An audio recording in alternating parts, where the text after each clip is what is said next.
And Rupert is a great character. In my mind, he's our contemporary Richard III, minus the homicidal tendencies.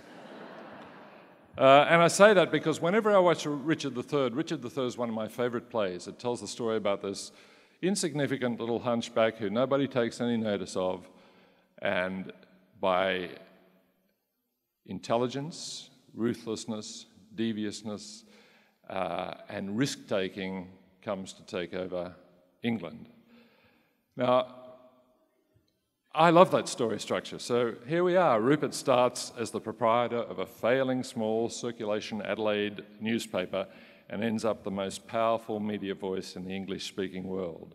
That's fascinating to me. How? How did he do it? What combination of characteristics allowed him to do it?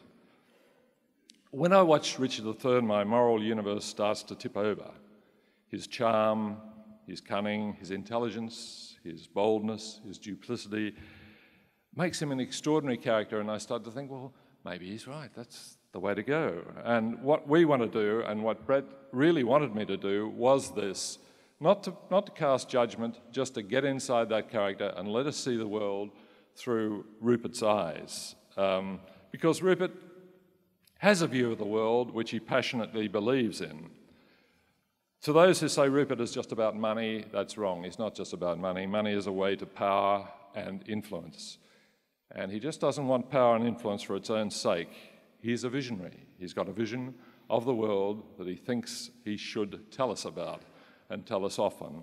He's a free market fundamentalist who believes that the free market is the only way to go, that economic growth is the answer to everything, and that economic growth can continue infinitely in a finite world.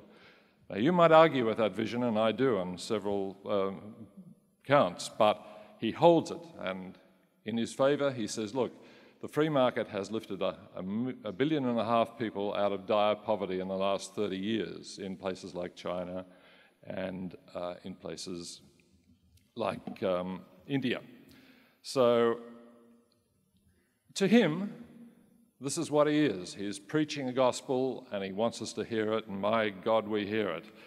And I'm not passing judgment on that. I might have different views, but I want us to get inside Rupert's head and see the world through his eyes, and then make our judgments after that. Because first and foremost, this is not a thesis play, it's a play about an intriguing and character who has led an amazing life.